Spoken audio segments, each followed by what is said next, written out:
জন্য আমরা দোয়া করব।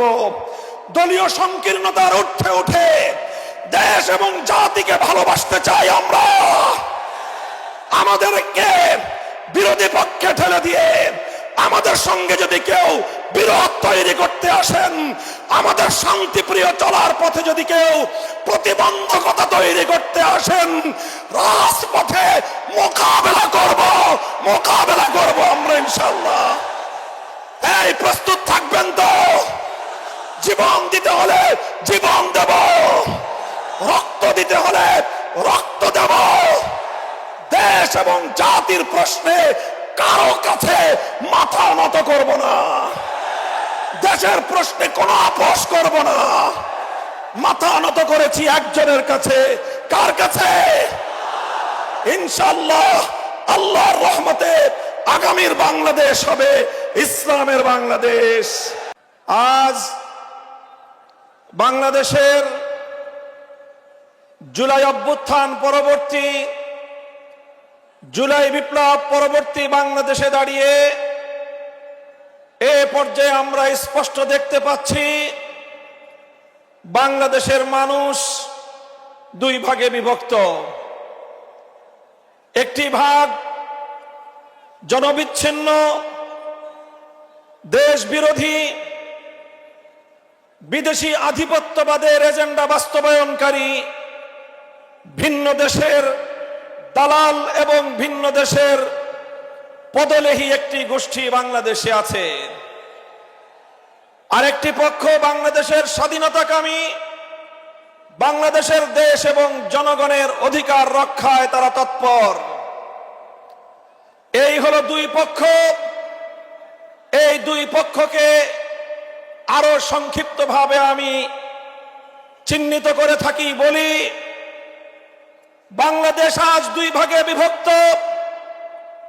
এক ভাগ ৭২-এর বাকশালপন্থী, আরেক ভাগ ২০২৪-এর বিপ্লবপন্থী। আমরা আমাদের অবস্থান পরিষ্কার করছি। আমরা ২০২৪-এর বিপ্লবপন্থী শক্তি।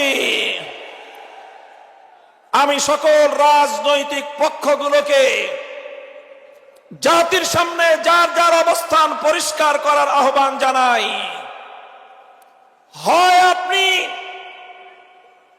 ২৪-এর জুলাইপন্থী, হয় আপনি ২৪-এর বিপ্লবপন্থী, হয় আপনি বৈষম্য বিরোধী বাংলাদেশের পন্থী, আর না হয় আপনি ৭২-এর বাকশালের দোসর।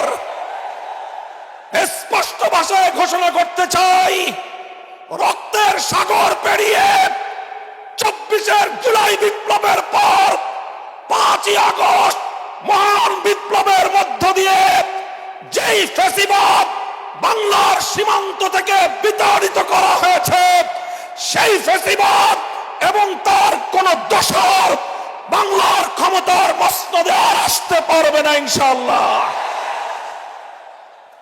সংগ্রামী দেশবাসী, আমরা বলতে চাই, জুলাই সনদ স্বাক্ষরিত হয়েছে। জুলাই সনদের আইনি ভিত্তির জন্য আমরা ঐক্যবদ্ধ হয়েছিলাম। আমাদের সে ঐক্যের ভিত্তির উপর দাঁড়িয়ে জুলাই সনদের প্রাথমিকভাবে আইনি ভিত্তি কার্যকর হয়েছে, সরকারি আদেশ জারি হয়েছে। আমরা দাবি করেছিলাম জুলাই সনদকে চূড়ান্তভাবে আইনি ভিত্তি প্রদানের জন্য গণভোটের আয়োজন করতে হবে। বাংলার মানুষ সেই গণভোটের মাধ্যমে ইনশাআল্লাহ জুলাই সনদকে চূড়ান্তভাবে আইনি ভিত্তি প্রদান করবে। আমরা বলেছিলাম বাংলাদেশের ইতিহাসের এই তাৎপর্যপূর্ণ গণভোট সংসদ নির্বাচনের সঙ্গে, প্রতীকের নির্বাচনের সঙ্গে একসাথে তালগোল পাকিয়ে এই গণভোটের মাহাত্ম্য নষ্ট করবেন না। আমরা বলেছিলাম এই জুলাই সনদের গণভোটকে আগামীর বাংলাদেশের মাইল ফলক হিসেবে প্রতিষ্ঠা করার জন্য আলাদাভাবে, স্বতন্ত্রভাবে জাতীয় নির্বাচনের আগে গণভোটের আয়োজন করা হোক।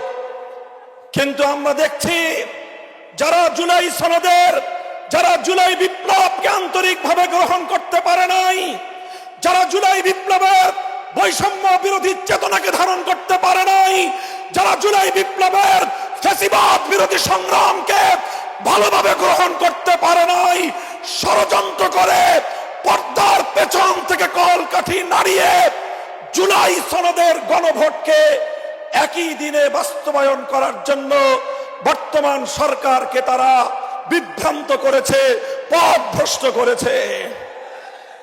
দেশের স্বার্থে, জনতার স্বার্থে, শান্তির স্বার্থে, ঐক্যের স্বার্থে আমরা গণভোটের আয়োজন, হয়তো জুলাই সনদের আয়োজনকে এখন আমরা বলছি স্বতন্ত্র নির্বাচনের মাধ্যমে আলাদা দিন গণভোটের আয়োজনের মধ্য দিয়ে জুলাই সনদ কার্যকর করার এই ঐতিহাসিক পদক্ষেপকে যেন বর্তমান সরকার তার প্রাপ্য সঠিক মর্যাদা দান করে।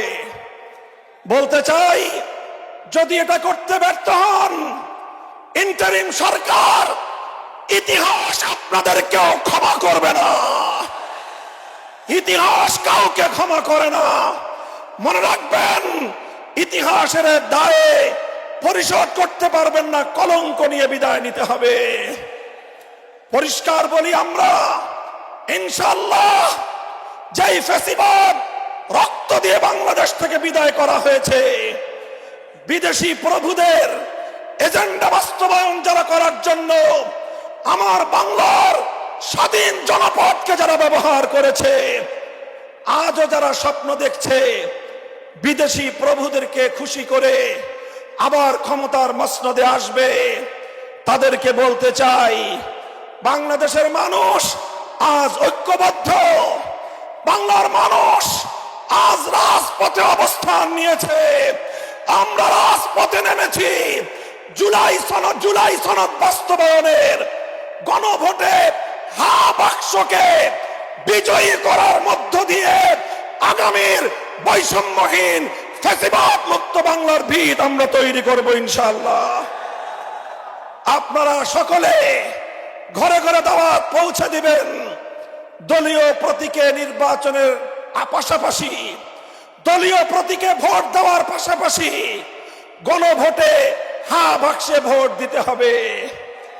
যদি কেউ এই গণভোটে না ভোটের ক্যাম্পেইন করেন, ধরে নেব আপনারা ফ্যাসিবাদের দোসর। ইনশাআল্লাহ আমরা রাজপথে আছি। লেভেল প্লেইং ফিল্ড যদি তৈরি করতে ব্যর্থ হয় সরকার, নির্বাচন নিয়ে কোনো অনিশ্চয়তা দেখা দিলে সরকারকেই তার দায় গ্রহণ করতে হবে। সংগ্রামী সাথী ও বন্ধুগণ, এভাবে রাজপথে যে মহান ঐক্য গড়ে উঠেছে, সে ঐক্যে ৮ দল মোহনায় মিলিত হয়েছে। ইনশাআল্লাহ জুলাইপন্থী প্রতিটি রাজনৈতিক পক্ষকে দেশকে ভালোবাসতে হলে, আগামী দিনে জুলাই বিপ্লবের চেতনা বাস্তবায়ন করতে হলে ৮ দলের এই মোহনায় মিলিত হওয়া ছাড়া বিকল্প কোনো পথ নাই।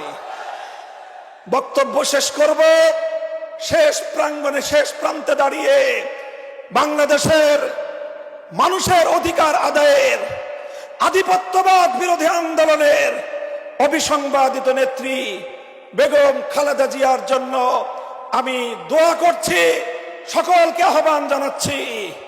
তার জন্য, তার দীর্ঘ হায়াতের জন্য, সুস্থতার জন্য আমরা দোয়া করব। দলীয় সংকীর্ণতার ঊর্ধ্বে উঠে দেশ এবং জাতিকে ভালোবাসতে চাই আমরা। আমাদেরকে বিরোধী পক্ষে ঠেলে দিয়ে আমাদের সঙ্গে যদি কেউ বিরোধ তৈরি করতে আসেন, আমাদের শান্তিপ্রিয় চলার পথে যদি কেউ প্রতিবন্ধকতা তৈরি করতে আসেন, রাজপথে মোকাবেলা করব আমরা ইনশাআল্লাহ। এই প্রস্তুত থাকবেন তো? জীবন দিতে হলে জীবন দেব, রক্ত দিতে হলে রক্ত দেব। দেশ এবং জাতির প্রশ্নে কারো কাছে মাথা নত করব না, দেশের প্রশ্নে কোনো আপোষ করব না। মাথা নত করেছি একজনের কাছে। কার কাছে?